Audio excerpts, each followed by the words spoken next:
e hoje a gente vai conversar sobre serviços públicos e concessões. Eu procurei selecionar os temas mais relevantes dentro da matéria. É óbvio que não vai dar para esgotar a disciplina, né, nessa 1 hora de aula, mas eu selecionei a prioridade de acordo com o que vem julgando o Supremo, com temas tradicionais, e vamos logo começar a falar sobre a matéria. Para a gente entender os serviços públicos no âmbito do direito administrativo, a gente precisa situar esse tema no âmbito da matéria. Então, de início, é preciso a gente saber que as atividades econômicas em sentido amplo, elas se subdividem em atividades econômicas em sentido estrito e serviços públicos. Então, desde logo a gente já pode concluir que o serviço público é uma espécie de atividade econômica em sentido amplo. E qual a diferença do serviço público para uma atividade econômica em sentido estrito? Bom, na atividade econômica em sentido estrito, a regra é a livre iniciativa. A regra é que os particulares vão explorar as atividades econômicas com finalidades lucrativas. E essas atividades, justamente por isso, elas são abertas à livre iniciativa, à concorrência dos particulares, diferentemente dos serviços públicos, que são serviços de titularidade do Estado, envolvem prestações devidas pelo Estado voltadas à realização da dignidade da pessoa humana, ao atendimento do interesse público, do interesse da coletividade. Então, de antemão, a gente já verifica a distinção do regime jurídico, da lógica, né, que é pertinente às atividades econômicas em sentido estrito e aos serviços públicos. E é fundamental a gente identificar se uma determinada atividade é serviço público ou não, para a gente saber o regime jurídico ao qual a gente vai aplicar no âmbito daquela disciplina. Para a gente entender o conceito de serviço público, é importante saber que a doutrina ela costuma trabalhar com 4 conceitos, 4 concepções distintas de serviço público. É importante saber todas, decorar as 4 concepções? É bom ter uma noção, especialmente de 2 delas, né? A concepção ampla e a concepção restrita. Por quê? A concepção ampla é que é utilizada majoritariamente, né, pelos doutrinadores. Mas, por exemplo, a concepção restrita ela é utilizada pelo Alexandre Aragão. Então, se vocês forem ler algum livro que ele escreveu, ter essa concepção em mente vai ajudar vocês a compreenderem exatamente o que ele está querendo dizer no âmbito daquela disciplina. Então, brevemente aqui, esclarecendo a distinção entre as concepções. A primeira concepção de serviço público é uma concepção amplíssima. Ela entende que serviço público é toda atividade exercida pelo poder público, pelo Estado. O problema dessa concepção é que ela coloca no mesmo saco institutos diferentes. Então, seriam serviços públicos, atividades de regulamentação por parte da administração, o exercício do poder de polícia, e a gente sabe que são institutos que têm regramentos próprios. A gente não pode colocar todos dentro da mesma caixa, justamente porque o regramento, os princípios que regem cada um desses institutos é distinto. Por isso que a concepção amplíssima é muito pouco utilizada. A concepção ampla, que é a que tem prevalecido, é a ideia de que serviço público é toda atividade prestacional do Estado, seja essa prestação de titularidade exclusiva ou não do poder público, destinada à persecução do interesse da coletividade. Então, é uma concepção ampla porque, dentro dela, pouco importa a forma como essa atividade ela é remunerada.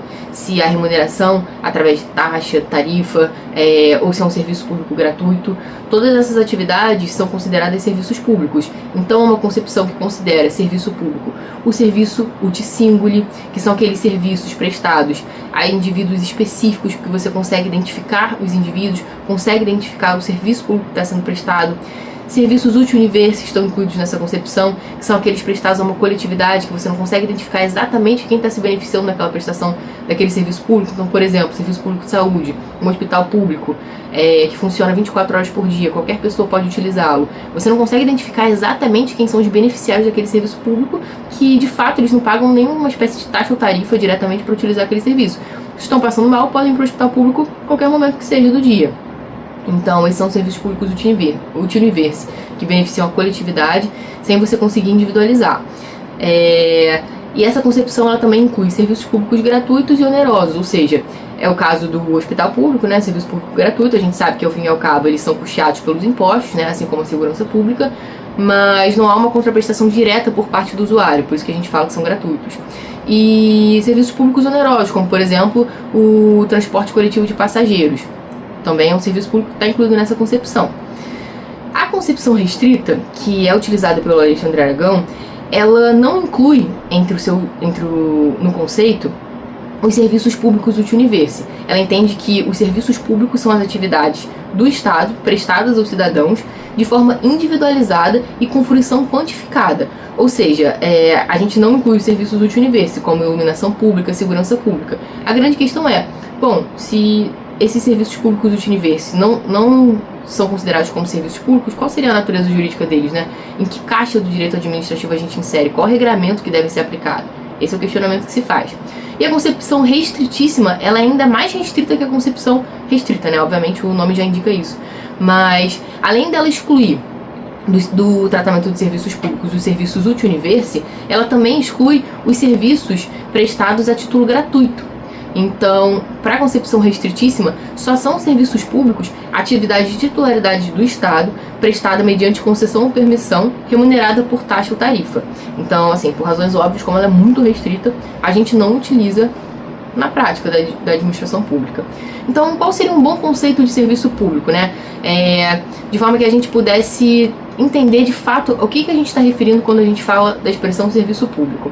Serviço público é uma atividade prestacional titularizada com ou sem exclusividade pelo Estado, criada por lei ou pela Constituição da República, com o objetivo de atender às necessidades da coletividade, submetida ao regime predominantemente de direito público. Isso é importante porque o serviço público ele é uma atividade que é de titularidade do Estado, no sentido de que ou a Constituição ou a lei determinam que é incumbência sim do poder público prestá-lo, como é o caso da saúde e da educação, mas não necessariamente uma atividade exclusiva. Porque, por exemplo, a gente sabe que saúde e educação, de acordo com o próprio texto da Constituição Federal, podem ser prestados pelos particulares, pela iniciativa privada. E quando forem, não vão estar inseridas no âmbito de serviços públicos, né? Vão estar inseridas justamente no âmbito de atividades econômicas privadas, atividades econômicas em sentido estrito. Isso é importante para a gente saber qual o regramento que a gente vai aplicar. Mas o poder público ele pode prestar diretamente o serviço público, seja através da sua administração pública direta, de seus órgãos, né, do próprio ente, ou da administração pública indireta, por meio das estatais, por exemplo. A gente sabe que as estatais também podem prestar serviço público, é o que está escrito na Lei 13.303 de 2016, que é a lei das estatais. Ou o poder público ele pode prestar indiretamente, como? Através da delegação do serviço público por meio do contrato de concessão e permissão, sempre precedido de licitação, na forma do artigo 175. De toda forma, seja o poder público prestando diretamente ou indiretamente através de concessionárias e permissionárias, a gente está falando de atividades prestacionais voltadas à realização do interesse público, interesse da coletividade. Como eu disse, é importante a gente identificar se uma atividade é um serviço público ou não, para a gente saber o regime jurídico ao qual se aplica. Então, por exemplo, ainda que o poder público esteja prestando o serviço público diretamente por meio das estatais, ou indiretamente por meio de uma concessionária, a gente sabe que as estatais e as concessionárias de serviço público são pessoas jurídicas de direito privado, o que significa que atrai um regime jurídico de direito privado, né? Os bens têm natureza privada, só que no caso de estarem prestando serviços públicos, como há o influxo das regras de direito público, qual vai ser a consequência? Ora, os bens afetados à prestação de serviço público, embora tenham natureza privada, não vão poder ser objeto de penhora. Então, até porque o princípio fundamental no âmbito dos serviços públicos é o princípio da continuidade da prestação de serviço público. Ora, é um serviço tão essencial que não pode ser parado de prestar para a coletividade, justamente em razão da sua interligação com a dignidade da pessoa humana. Então, ainda que sejam pessoas jurídicas de direito privado, né, delegatários do serviço público ou integrantes da administração direta prestando, os bens que estão afetos a essa atividade não poderão ser passíveis de penhora, né? Uma questão que se coloca é a seguinte: como que um serviço público ele é criado? Existem limites formais e limites materiais à criação do serviço público. Vamos começar pelos limites formais. Os limites formais à criação do serviço público são a lei e a Constituição. Ou seja, apenas a lei ou a Constituição da República vão dizer quando uma determinada atividade é considerada serviço público. O que isso significa? Que um serviço público ele nunca vai poder ser criado através de ato administrativo. O Poder Executivo de ofício não vai poder, do dia para a noite, considerar que uma determinada atividade econômica simplesmente se transformou em serviço público. Necessariamente terá que passar ou pela Constituição da República, ou pela lei. Um ponto importante nessa lógica de limites formais é o fenômeno da publicatio. O que é publicatio? A publicatio é o fenômeno por meio do qual uma atividade econômica é retirada da livre iniciativa e passa a ser titularizada com exclusividade pelo poder público. O que isso significa? Se o particular quiser prestar aquela atividade econômica, que agora passa a ser titularizada exclusivamente pelo poder público, necessariamente deverá haver um contrato administrativo, um contrato de concessão ou permissão, ou seja, a delegação daquele serviço público para o particular. Porque aquela atividade, ela não está mais na esfera da livre iniciativa, no âmbito da iniciativa privada. Não, ela é titularidade exclusiva do Estado. O Estado vai decidir se vai prestar diretamente, através da sua administração direta ou indireta, ou indiretamente, através da delegação do serviço público para particulares. Isso é muito importante. Essa delegação de serviço público, ela está prevista no artigo 175 da Constituição da República e, lendo o dispositivo, a gente vai ver que é sempre precedida de licitação, né? A concessão de serviço público, permissão, são contratos administrativos sempre precedidos de licitação. Agora, no âmbito dos limites materiais, nem toda atividade ela vai poder ser livremente retirada da livre iniciativa. Porque, ora, sabemos pelo texto da Constituição que a regra é justamente que o particular ele explore as atividades econômicas, né? O Estado ele só pode intervir no domínio econômico, né? Explorar de fato atividades econômicas através das suas estatais, respeitando o princípio da subsidiariedade, ou seja, desde que caracterizados imperativos de segurança nacional e relevante interesse coletivo, na forma do artigo 173 da Constituição, é que o Estado poderá intervir, explorar a atividade econômica. Fora desse contexto, ele não vai poder explorar na iniciativa privada, justamente porque está fora das atribuições estatais. O Estado ele deve sim prestar serviços públicos, deve se preocupar com isso, afinal de contas é a razão pela qual ele existe. Então, no âmbito dos limites materiais, justamente em razão do princípio da livre iniciativa, não é toda atividade que vai poder ser considerada serviço público. Então, como é que eu vou saber quais vão ser os parâmetros, né? A essencialidade daquela atividade para a população e também o grau de vinculação daquela atividade à dignidade da pessoa humana ou ao bem-estar da coletividade. Então, dando um exemplo para ficar mais claro. A produção de chocolate. O Estado não pode simplesmente dizer que, ora, a produção e comercialização de chocolate agora vai se transformar em um serviço público de titularidade do Estado. Apenas o Estado poderá ter fábricas de chocolate e vender chocolate, que o particular não pode mais produzir e vender chocolate. Ora, isso não faz sentido, porque a exploração dessa atividade, ela não está relacionada intrinsecamente com a dignidade da pessoa humana, com o interesse da coletividade.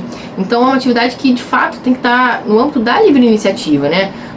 E não ser explorada pelo Estado. Afinal de contas, não tem uma relação umbilical com a prestação, né, a consecução de interesse da coletividade, interesse público. Então esses são os limites materiais. É importante esclarecer o seguinte, que a publicatio é um fenômeno importante para a gente retirar uma atividade da esfera da iniciativa privada e colocá-la como titularidade exclusiva do poder público, né? Então a gente já sabe que aquilo é um serviço público. Agora, nem toda atividade que é serviço público necessariamente vai ser objeto de publicatio. Como assim?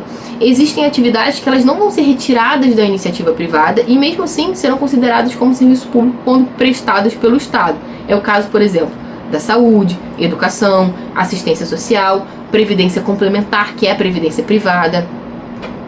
Nesses casos, a própria Constituição permite que o particular, a iniciativa privada, explore essas atividades. De fato, há um comando constitucional para que o Estado preste, sim, esses serviços.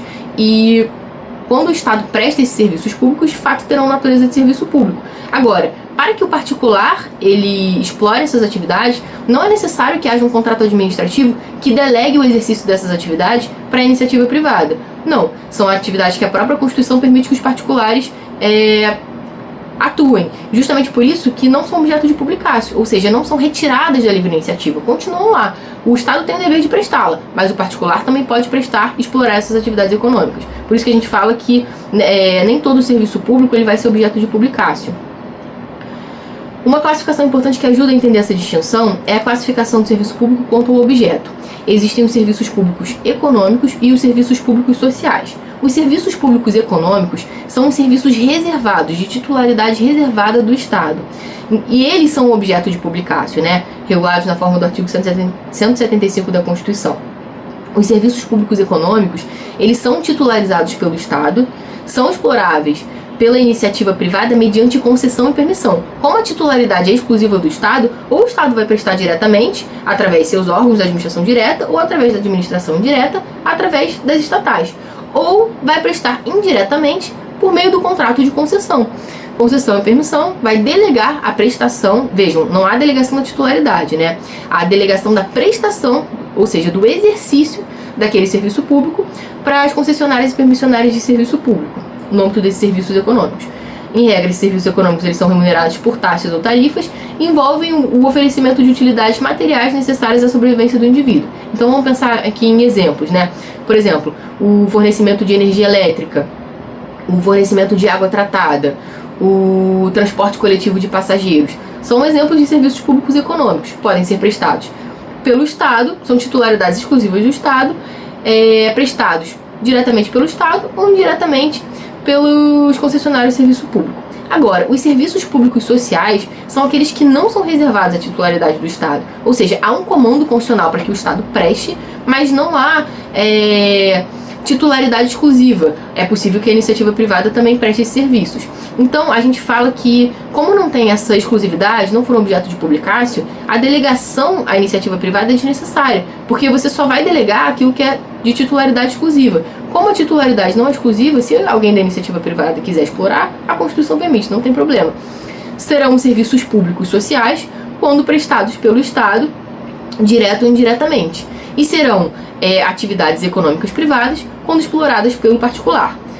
Nessa lógica surge a expressão serviços compartidos. O que são serviços compartidos? São justamente esses serviços, saúde, educação, assistência social, que, uma vez prestados pelo Estado, seja diretamente ou indiretamente, são considerados serviços públicos sociais. Agora, se forem prestados pela iniciativa privada, tem natureza jurídica de atividade econômica. Então, compartilho justamente por isso, porque existe essa dupla possibilidade, a depender de quem está prestando e do regime jurídico aplicável. Um exemplo de serviço público econômico é a exploração de loterias, né? Os tribunais superiores, o Supremo e o STJ, eles entendem que o serviço público de loteria é de fato um serviço público, né? A gente poderia pensar assim, mas será que isso não é uma atividade econômica, né? Exploração de atividade econômica? Não. Para o Supremo é de fato um serviço público. Tanto é assim que o Supremo já bateu o martelo, já decidiu um precedente, no sentido de que a execução do serviço público de loteria por agentes privados, ou seja, por particulares, pressupõe a delegação desse serviço público. Ou seja, é um serviço público de titularidade reservada do Estado. Os particulares só vão poder prestar esse serviço público mediante o contrato, mediante a delegação de serviço público através de contrato administrativo de concessão de serviço público. E outro ponto importante é o seguinte, que a gente sabe que a competência legislativa para tratar de normas gerais relativas a sistema de consórcios, sorteios, loterias, é da União. Agora, isso significa que só a União ela pode explorar esse serviço público? O Supremo entendeu que não. Que quando a Constituição ela quis conferir exclusividade na prestação a um determinado ente, ela o fez de forma expressa. O fato da União ter competência privativa para legislar sobre loterias não faz com que apenas a União seja um ente capaz de explorar administrativamente aquele serviço. Então os estados eles podem sim explorar o serviço público de loteria, podem inclusive delegar para a iniciativa privada, mediante o contrato de concessão de serviço público, a exploração desse serviço. É um serviço público de titularidade exclusiva privativa, né, do Estado, mas ele pode ser objeto de delegação explorado pela iniciativa privada nesses termos. Então, recentemente, o Supremo Tribunal Federal ele decidiu um julgado no seguinte sentido: são inconstitucionais normas federais que restringem a participação de grupos econômicos e empresas em contratos de concessão para exploração de loterias estaduais, por violarem a autonomia federativa dos estados, o princípio da proporcionalidade, a livre concorrência, a livre iniciativa e o disposto no artigo 175. Então, o que isso significa? Que a Constituição autoriza os estados a explorarem o serviço público de loteria. A União ela não pode legislar a ponto de esvaziar a autonomia federativa, de dizer, olha, determinadas pessoas jurídicas não vão poder participar de eventuais delegações. Não, porque é uma escolha que está no âmbito da discricionariedade da unidade federativa. Não cabe à União restringir, dizer como que o Estado vai explorar aquela atividade econômica, aquele serviço público. A União ela pode criar normas gerais, mas ela não pode restringir excessivamente a ponto de afetar a autonomia do ente federativo. Foi isso que o Supremo Tribunal Federal decidiu. Um ponto importante é que o fato da atividade ela estar reservada à titularidade do Estado não significa que o prestador do serviço público deve ser único. Uma coisa a titularidade é reservada do Estado, ou seja, o Estado ele vai poder prestar aquele serviço público diretamente ou indiretamente, ou vai poder delegar para a iniciativa privada, através de um contrato administrativo. Mas isso não significa que só haverá um único prestador de serviço público de transporte coletivo de passageiros, por exemplo. Não, é possível que haja a concomitância, né, de serviços públicos de transporte de passageiros, justamente porque é um serviço que atende o interesse público, a dignidade da pessoa humana, um serviço público essencial. Às vezes dá problema em um, você precisa ter outro. Isso também ajuda na fixação de valores cobrados pela prestação de serviço público, na modicidade tarifária. Então, o fato da titularidade ser reservada do Estado não significa que haverá um único prestador daquele serviço público, porque, como a gente já viu, existem muitas formas de você prestar aquele serviço público, seja diretamente ou indiretamente, quando ele é de titularidade do Estado. Recentemente, o Supremo Tribunal Federal julgou o seguinte caso: é constitucional norma estadual que proíbe a exclusividade na exploração dos serviços de transporte rodoviário intermunicipal de passageiros, pois não usurpa a competência da União para legislar sobre normas gerais de concessões de serviços públicos. O que isso significa? A gente sabe que compete à União legislar sobre normas gerais de contratos administrativos, consequentemente, contrato de concessão de serviço público. O que acontece? A União editou a Lei 8987 de 95, que é a lei que trata das concessões comuns. Essa lei, no seu artigo 16, ela veda que hajam monopólios no seguinte sentido: ela fala que, em regra, o serviço público ele não vai ser prestado de forma exclusiva. A regra é justamente que ele possa ser prestado por mais de uma pessoa jurídica, né? Que haja mais de uma possibilidade de prestação daquele serviço público. E o que a lei estadual fez? Ela reproduziu a disposição que está prevista na Lei 8987. Disse, olha, no âmbito desse Estado, é proibida a exclusividade na exploração do serviço público de transporte rodoviário intermunicipal de passageiro. Não tem problema nenhum, porque esse regulamento estadual não está invadindo a competência da União. Está apenas reproduzindo algo que já está previsto na norma geral. Então o Supremo Tribunal Federal teria que isso é possível, isso é constitucional. Como a gente já viu, o serviço público ele pode ser prestado direta ou indiretamente pelo poder público. Quando ele presta diretamente é através da administração pública direta ou administração pública indireta, e quando ele presta indiretamente é através do fenômeno que a gente chama de descentralização por colaboração, que é a partir de concessões e permissões à iniciativa privada, que é celebrado através de contrato administrativo. Nesse contexto, mais um julgado recente e importante do Supremo Tribunal Federal, no sentido de que é constitucional lei estadual que dispõe sobre o programa de descentralização da execução de serviços públicos não exclusivos para entidades do terceiro setor, desde que esse modelo de gestão seja conduzido de forma pública, objetiva e pessoal. Bom, pessoal, esse julgado aqui ele é interessante pelo seguinte: a gente já viu a distinção entre serviços públicos econômicos e serviços públicos sociais. Esse julgado está fazendo referência aos serviços públicos sociais, que são serviços públicos não exclusivos, de titularidade não exclusiva pelo Estado, né? Saúde, educação. A gente já viu que o particular pode prestar, o Estado deve prestar? Sim, porque há comando constitucional, mas a própria Constituição também permite que a livre iniciativa atue. Então, no âmbito desses serviços públicos, o Estado ele tem uma margem de discricionariedade para ver como ele vai prestar. Se ele vai prestar diretamente, seja através de seus órgãos, seja através das suas estatais, ou se ele vai prestar indiretamente, celebrando, né, uma delegação do serviço público, transferindo o exercício para uma concessionária de serviço público, ou se ele vai celebrar um contrato com uma entidade do terceiro setor, né, como por exemplo uma OS, uma organização social, e vai permitir que essa OS faça, por exemplo, a gestão de um hospital público. A gente já viu que o direito à saúde é um serviço público social. Então, como a titularidade não é exclusiva do Estado, o Estado teria sim liberdade para escolher, como ele não tem que prestar diretamente, ele deve prestar, mas ele tem uma discricionalidade de como ele vai prestar, ele pode sim descentralizar a execução da prestação desse serviço e permitir que entidades do terceiro setor o prestem. E é exatamente esse exemplo típico, né? Uma OAS faz a gestão de um hospital público, e o Supremo entendeu que isso seria constitucional. É claro que a gente sabe que no âmbito do terceiro setor, no âmbito das OAS, a celebração desses contratos com o terceiro setor devem observar a publicidade, a impessoalidade, então devem ser seguidos procedimentos objetivos, né? Porque são princípios que de fato estão previstos no artigo 37 que norteiam a atuação de toda a administração pública.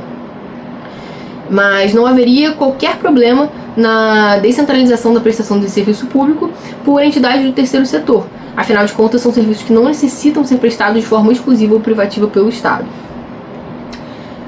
Agora a gente vai focar nos princípios, especificamente no princípio da continuidade da prestação de serviço público previsto na Lei 8987 de 95, que a gente já viu que é a lei que trata da concessão comum de serviços públicos, né? Concessão comum, justamente, a gente está falando da delegação do serviço público para concessionárias, né? A transferência do exercício do serviço público com pessoa jurídica de direito privado, através de um contrato administrativo.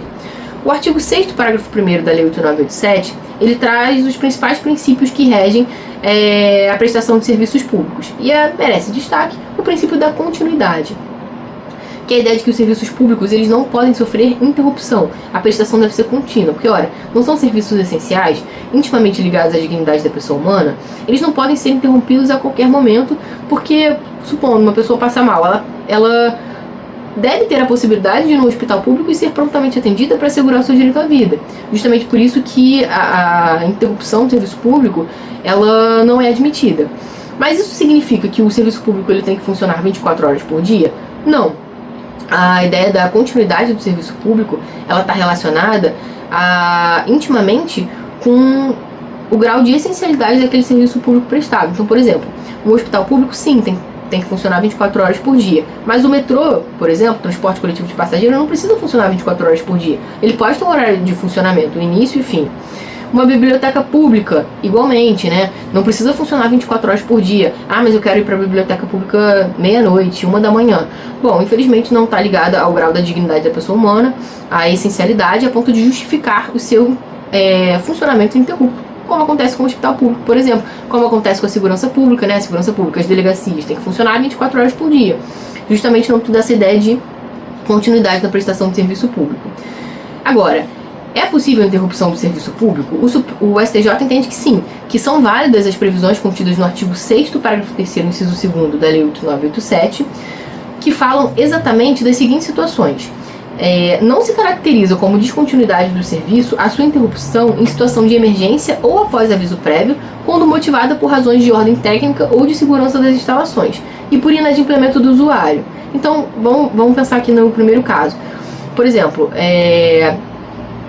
o transporte coletivo de passageiros, o BRT, está funcionando normalmente. Acontece um tiroteio e aquele serviço público é obrigado a parar, né?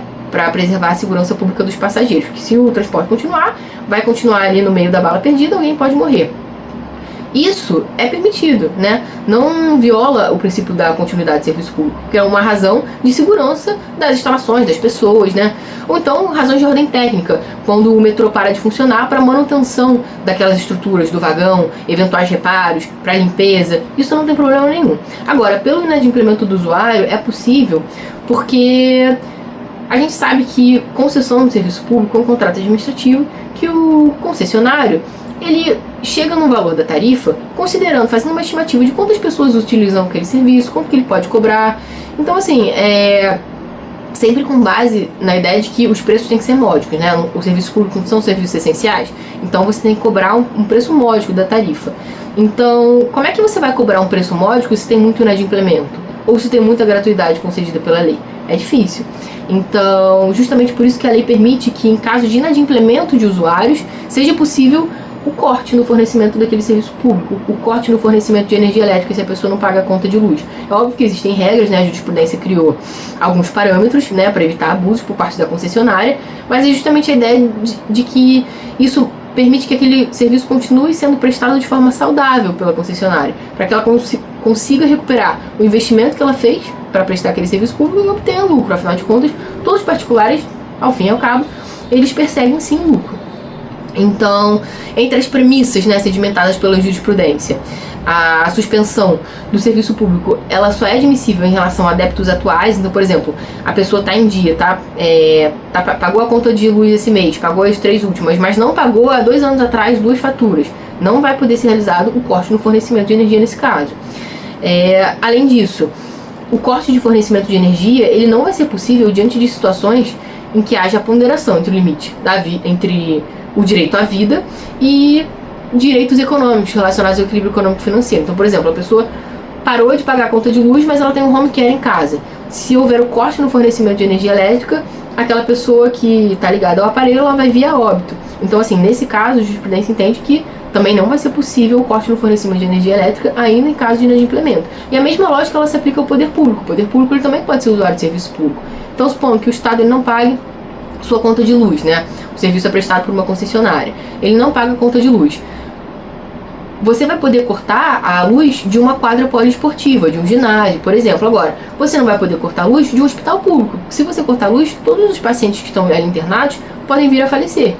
Então é sempre essa ponderação que vai depender do caso concreto, né? E que deve ser pensada para fundamentar ou não o corte do fornecimento de energia elétrica diante de situações limítrofes, né? Que põem em xeque a ponderação de direitos fundamentais. Agora, à luz da jurisprudência do STJ também é importante saber que quando, nesse caso, né, de fornecimento de água ou fornecimento de energia elétrica, né, em relação ao corte, quando os débitos em atraso foram contraídos pelo morador anterior, ou seja, uma pessoa alugava um apartamento e ela não pagou a conta de água, não pagou a conta de luz, e aí acabou o contrato de locação, ela saiu, entrou outro locatário. Esse locatário ele não vai ser obrigado a pagar as faturas anteriores do locatário em débito, ainda que relativas àquele imóvel, porque essa obrigação é uma obrigação pessoal, não uma obrigação do próprio terreno da coisa, né? Caracterizada pela ambulatoriedade, não. É uma obrigação relacionada àquele imóvel, mas uma obrigação pessoal e não o próprio terreno. Um ponto importante é o seguinte: a concessionária ela vai poder, supondo que ela constate que é uma fraude no medidor de energia elétrica, ela pode unilateralmente cortar o fornecimento de energia elétrica. O STJ entende que não. Ainda que ela verifique que há uma fraude, ela precisa instaurar um processo apuratório, precisa abrir prazo para contraditório pela defesa do usuário de serviço público, ela precisa permitir um prazo, né, para que aquela situação seja regularizada e para que o usuário ele pague os valores devidos, né, que não foram pagos em razão da fraude. Então existe uma série de mitigações feitas pela jurisprudência do STJ nesse caso de fraude de medidores.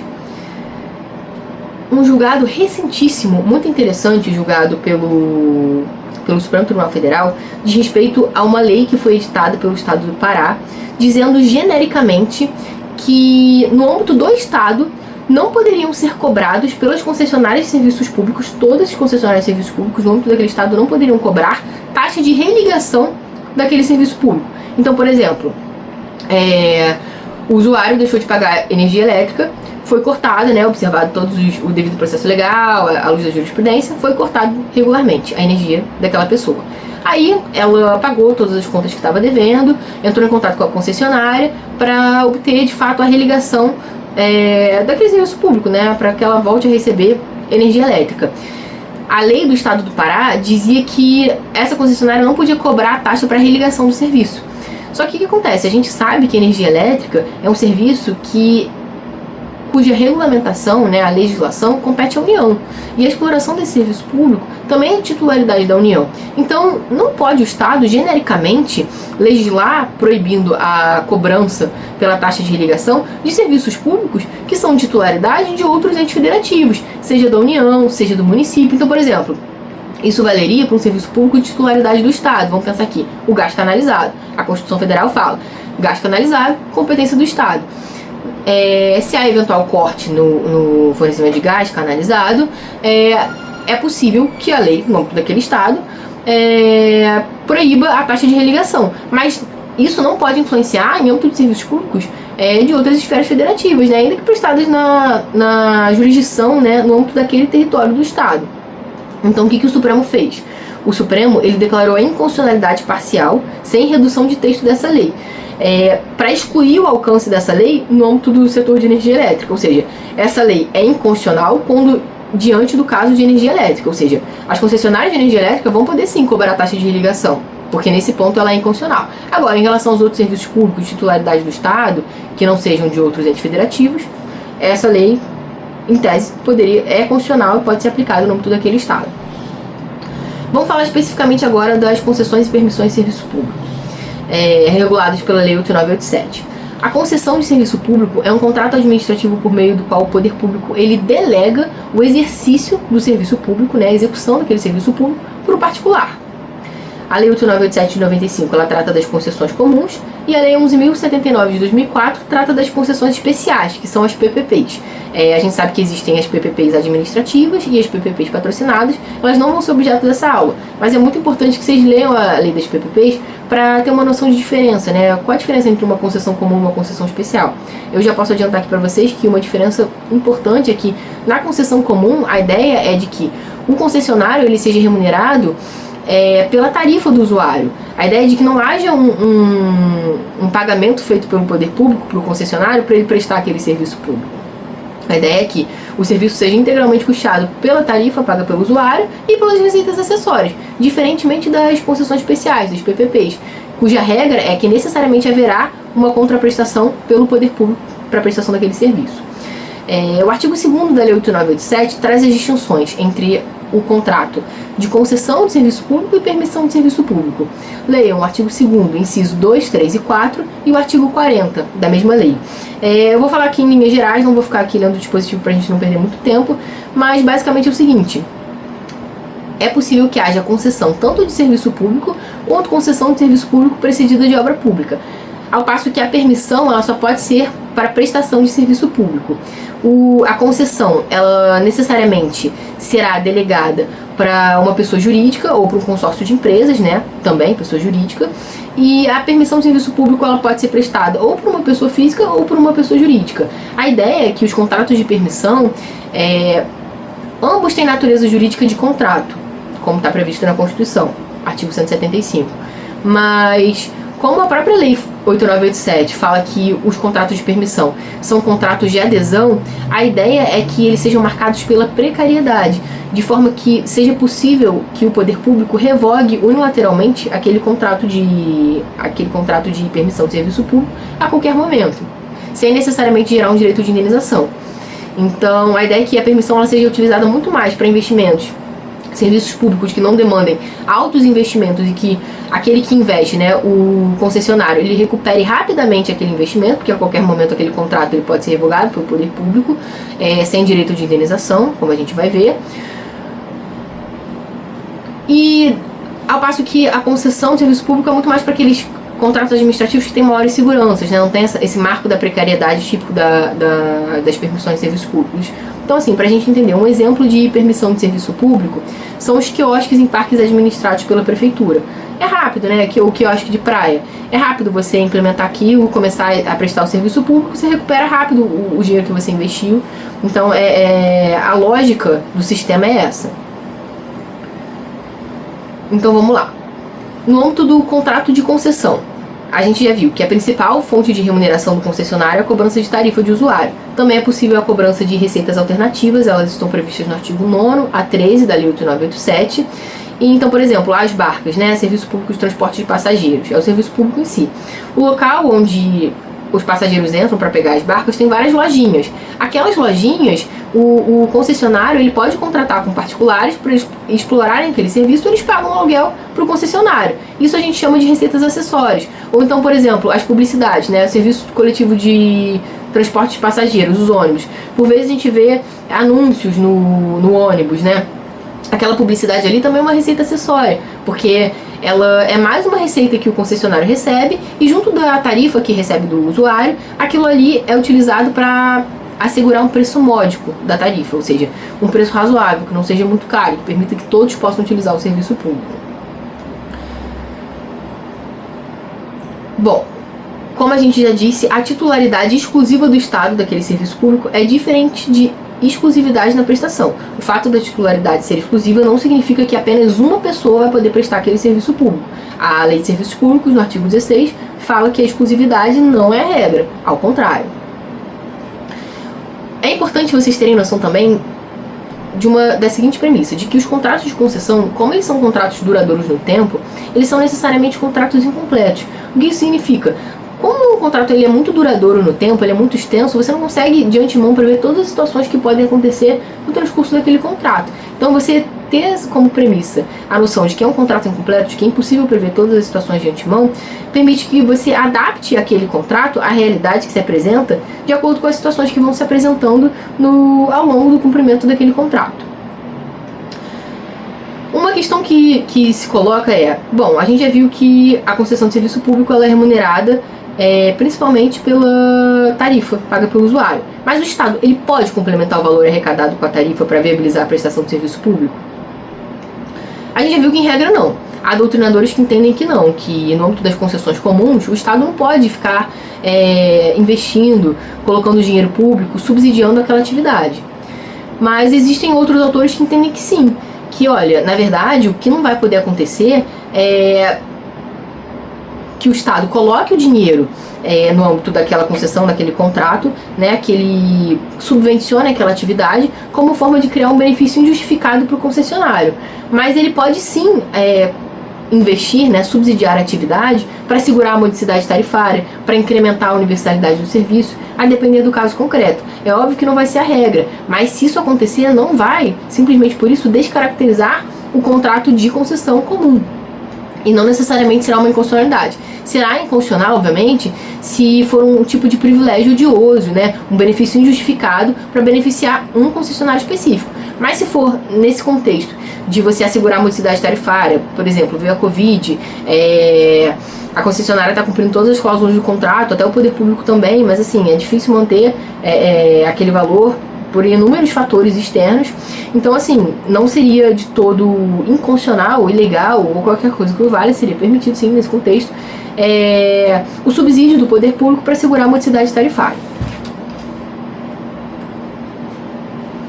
Outra pergunta importante no âmbito das concessões e permissões de serviço público é a seguinte: a revogação de contrato de permissão gera dever de indenização por parte do Estado? Porque a gente já viu que o contrato de permissão é um contrato administrativo de adesão, de acordo com a Lei 8987, cuja marca é a precariedade, a revogabilidade unilateral pelo poder público, né? Ele tem muito menos garantias do que um contrato de concessão. Então, se o contrato de concessão, a permissão de serviço público, ela for revogada antes do prazo previsto no contrato, tem direito de indenização? Alguns autores entendem que não, porque eles falam, olha, a lógica do Instituto é muito clara, a própria lei fala que ele pode ser revogado a qualquer momento, unilateralmente, sem gerar direito de indenização para o particular. Mas não é um entendimento majoritário. A doutrina majoritária entende que, se for fixado um prazo naquele contrato, né, de permissão de serviço público, se ele for revogado antes do prazo, deveria sim haver uma indenização para aquele permissionário de serviço público. Então existem essas duas posições. Outros institutos também previstos na Lei 8987 importantes são a subcontratação, a subconcessão, a transferência da concessão e a alteração do controle acionário. O que é a subcontratação? A subcontratação está prevista no artigo 25, parágrafo 1º da Lei 8987. E é justamente a ideia de você contratar com terceiros o exercício de atividades acessórias à prestação daquele serviço público. Ou seja, você vai estar contratando atividades afins, relacionadas à prestação daquele serviço público. E esses contratos firmados entre o concessionário e os particulares são contratos privados. Não tem uma relação entre esses terceiros e o poder concedente. Então, por exemplo, no caso que a gente falou das barcas e das lojas, no âmbito das receitas acessórias, esses terceiros que alugam, né, esses locatários dessas lojinhas onde funcionam as barcas, celebram contratos privados com o concessionário, que são atividades afins, né, complementares ao serviço concedido, mas não está relacionada ao serviço público em si concedido, que é o transporte de passageiro. Isso é viável e está previsto na lei. A subconcessão ela é diferente. Ela está prevista no artigo 26 da Lei 8987 e é a ideia de que o concessionário ele vai poder delegar parcela do serviço público concedido. Então aqui sim, você não vai delegar todo o serviço público concedido, mas você vai delegar parcela do serviço público concedido. Mas existem alguns requisitos previstos na lei. É necessário que haja expressa previsão no contrato, é necessário que haja autorização do poder concedente e licitação. Ora, a gente sabe que a regra para a celebração de um contrato administrativo é a prévia licitação. Se você tem que fazer a licitação para celebrar um contrato de concessão, ou seja, para a prestação total daquele serviço público, se você vai delegar parte daquele serviço público, você também vai precisar fazer a licitação. Agora, isso é condicional também. A transferência da concessão, ela está prevista no artigo 27 da Lei 8987. A transferência da concessão já é a transferência total daquele contrato de concessão de serviço público. Você não vai transferir parte do serviço público, você vai transferir todo aquele contrato. A ideia é de que você vai manter a base objetiva do contrato, porque você vai transferir o contrato inteiro para outro particular. Você vai fazer prévia licitação? Não. Porque você já fez aquela licitação para a prestação daquele serviço público. Como você vai transferir integralmente aquele contrato, você não vai fazer uma nova licitação, mas é necessário que haja prévia anuência do poder público. Muito se discute se isso não violaria a regra da licitação, e o Supremo Tribunal Federal bateu o martelo dizendo que não. Olha, se há prévia anuência do poder público e de fato há manutenção da base objetiva do contrato original, porque você vai transferir integralmente o contrato para um terceiro, isso é constitucional, não viola a regra da licitação. Por fim, a alteração do controle acionário, prevista no artigo 27 também da Lei 8987, o que acontece? Você não está transferindo a concessão, nem parte dela. O que há, na verdade, é uma alteração interna, no âmbito daquela empresa, no âmbito daquele CNPJ. Então você não altera o concessionário vai ser o mesmo. O que vai alterar é o controle acionário daquela empresa que está prestando aquele serviço público. Mas a ideia justamente é que há manutenção objetiva da base do contrato. O contrato de concessão celebrado é o mesmo. Então, o Supremo entendeu que é constitucional, mas é necessário que haja prévia anuência do poder concedente. Um ponto importante diz respeito à gratuidade nos serviços públicos. Bom, a gente sabe que algumas leis, quando são editadas, elas criam gratuidade. Foi exatamente o que aconteceu com o Estatuto do Idoso. O Estatuto do Idoso, quando foi editado, seu artigo 39, ele passou a prever que os maiores de 65 anos ficam assegurados a gratuidade dos transportes coletivos públicos urbanos. Isso cria um problema naturalmente, porque, como a gente já viu, o contrato de concessão ele é celebrado a partir de uma estimativa. O concessionário ele faz uma estimativa de quantas pessoas vão utilizar aquele serviço, quanto ele vai poder cobrar para recuperar o investimento dele e para obter lucro. Agora, se a lei vem depois e cria uma gratuidade, isso vai atingir o equilíbrio econômico financeiro. Por isso que muitos doutrinadores entendem que, ainda que uma lei venha, seja editada e preveja uma gratuidade, ela só deve começar a valer a partir do momento em que há indicação da fonte de custeio, olha, vai ter essa gratuidade, mas ou o poder público vai injetar um dinheiro na concessão, ou vai haver o reequilíbrio econômico financeiro de alguma outra forma daquele contrato. Só a partir do momento em que de fato o contrato ele é reequilibrado, que a gratuidade ela pode começar a valer. Mas esse não foi o entendimento do Supremo Tribunal Federal. O Supremo Tribunal Federal decidiu o seguinte, que a partir do momento que a lei começa a produzir seus efeitos, ou seja, a partir do momento da vigência da lei, automaticamente aquela gratuidade tem que ser observada. Depois, cabe ao concessionário discutir com o poder público o equilíbrio econômico do contrato. O que a gente sabe que na prática é um problema, né? Porque essas negociações, né, esse reequilíbrio econômico financeiro, demandam devido processo legal, demoram, e na prática a concessionária ela já vai estar sendo prejudicada, né, no exercício da sua atividade por uma gratuidade conferida pela lei, diante dessa inércia do poder público de indicar a fonte de custeio ou tomar medidas concomitantes ao início dessas gratuidades. Agora vamos tratar do último ponto aqui, penúltimo ponto da nossa aula, que diz respeito à aplicação do Código de Defesa do Consumidor no âmbito dos serviços públicos. O artigo 7º da Lei 8987, ele menciona expressamente o CDC, dizendo que o CDC ele se aplica sim no âmbito dos serviços públicos. Só que a gente sabe que o CDC ele deve ser aplicado quando for compatível com a Lei 8987. Porque, por exemplo, no caso das gratuidades, né, na lógica do CDC, de tutelar o consumidor, a gente está inserido numa lógica do direito privado, né? Você vai proteger o consumidor diante de relações no âmbito de atividades privadas, de atividades econômicas em sentido estrito. Então você cria regras para proteger o consumidor, que em tese é hipossuficiente. Agora, No caso dos serviços públicos é diferente, porque a gente já viu que a gente está tutelando algo maior, né? É o interesse da coletividade, o interesse público. Então a gente não pode simplesmente importar a lógica do CDC.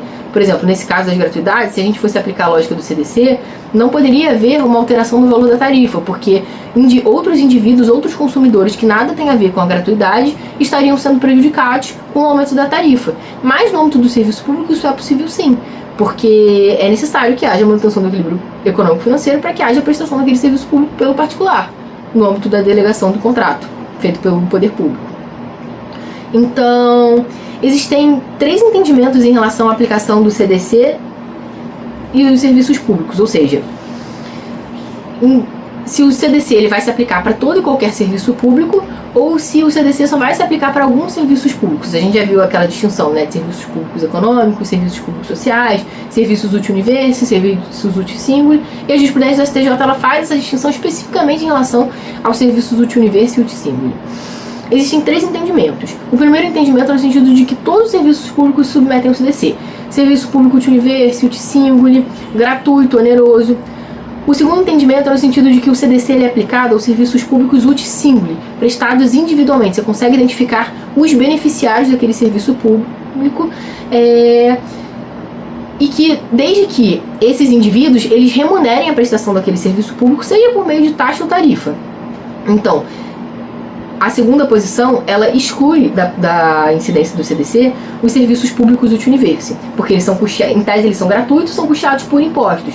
Então, como o CDC, o artigo 3º, parágrafo 2º, ele exige que haja uma remuneração do particular para a qualificação daquela relação de consumo, como nesse caso do serviço uti-universe, o particular, o usuário, ele não paga diretamente para usar um hospital público, por exemplo, esse serviço público estaria excluído da lógica do CDC, a gente já não pode aplicar o CDC sobre ele.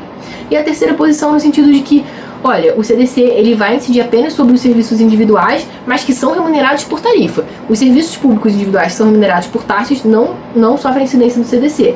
Ou seja, a coleta domiciliar de lixo, que é objeto de taxa, não incidiria o CDC. Serviços judiciários com a taxa judiciária não incidiria o CDC. Prevenção e combate de incêndios não incidiria o CDC, apesar de todos serem serviços públicos. O professor Rafael Oliveira ele se filia a esse terceiro posicionamento, no sentido de que, olha, o CDC ele se aplica sim sobre serviços públicos individuais, mas que sejam remunerados por tarifa e não por taxa. Por quê? Porque, na verdade, quando ele é remunerado por taxa, o que ali é uma relação tributária e não uma relação contratual. E isso afastaria a incidência do Código de Defesa do Consumidor. O STJ ele tem julgados recentes, no sentido de que é inaplicável o Código de Defesa do Consumidor aos serviços de saúde prestados pelo SUS, justamente porque são serviços públicos indivisíveis e universais. Você não consegue identificar o beneficiário e custeados por impostos, uti-universe. Então, como há uma ausência de remuneração específica, não poderia incidir o CDC no caso do serviço público de saúde prestado pelo SUS. Vamos falar agora do último tópico da nossa aula, que diz respeito à extinção da concessão, dos contratos de concessão. O artigo 35 da Lei 8.987 traz as hipóteses da extinção de contratos de concessão. Então, extingue-se a concessão pelo advento do termo, ou seja, do prazo previsto no contrato, pela encampação, caducidade, rescisão, anulação, falência ou extinção de empresa concessionária e falecimento ou incapacidade do seu titular. O que merece destaque aqui é o instituto da encampação, da caducidade e da rescisão. Em linhas gerais, a encampação está definida no artigo 37 da Lei 8.987 e ela consiste na retomada do serviço pelo poder concedente durante o prazo de concessão por motivo de interesse público, mediante lei autorizativa específica e após o prévio pagamento da indenização. Então, diante de uma situação específica, o poder público pode querer retomar aquele serviço público para prestar diretamente, ou seja, tirar do concessionário que está prestando aquele serviço, mas não é por nenhum motivo de legalidade, é uma razão de conveniência ou oportunidade, uma razão de interesse público. Retoma aquele serviço público para ele prestar diretamente. Para isso é necessário que haja motivação adequada, uma lei autorizativa específica, o prévio pagamento de indenização e o contraditório e ampla defesa, devido ao processo legal com contraditório e ampla defesa. Essa é a encampação. A caducidade está prevista no artigo 38, parágrafo 1º da Lei 8.987, e ela diz respeito à extinção do contrato de concessão por razões de inexecução total ou parcial daquele contrato por parte do concessionário, ou seja, o concessionário ele não está cumprindo o que foi contratado. Então, haverá extinção do contrato de concessão pela caducidade. Já a rescisão, ela diz respeito à extinção do contrato de concessão, quando quem não está cumprindo o contrato de concessão é o poder público, ele não está cumprindo as suas obrigações que estão ali previstas. Ela está prevista no artigo 39 da Lei 8987, e diferentemente da caducidade, que pode ser feita através da via administrativa, a rescisão, que é a extinção do contrato de concessão por iniciativa do concessionário, ela só pode ocorrer no âmbito do Poder Judiciário. É necessário, a lei fala, que haja o trânsito em julgado para que haja interrupção da prestação do serviço público. Isso é importante porque para assegurar que o concessionário não vai do dia para a noite parar de prestar um serviço público essencial para a população. É necessário que haja o debate no Poder Judiciário para ver se de fato o Poder Público está descumprindo mesmo, o que ele está fazendo, e para que dê tempo do Poder Público se organizar e delegar, eventualmente para outro particular, ou retomar e prestar diretamente aquele serviço público, mas de forma que a população não fique privada da prestação de um serviço público essencial. Esse é o escopo da lei, ao exigir que o particular ele vá ao judiciário pedir a rescisão do contrato e que só fique liberado da prestação de serviço público com trânsito julgado e interrupção da prestação do serviço público. A anulação, né? A anulação da concessão, ela vai acontecer diante de alguma ilegalidade ocorrida no âmbito daquele procedimento que culminou na contratação ou no contrato em si, e a anulação ela pode ser feita pela administração pública através do exercício de autotutela ou na via judicial, né? Quando tem uma ilegalidade, todos podem pleitear a anulação diante da incompatibilidade de um ato administrativo, de um contrato, coordenamento jurídico, é possível pleitear a anulação na via judicial. Pessoal, esses foram os temas que eu selecionei para falar com vocês. Claro que é uma parte, né, do vasto campo de serviços públicos e concessões. Se vocês tiverem alguma dúvida, fiquem à vontade para entrar em contato comigo.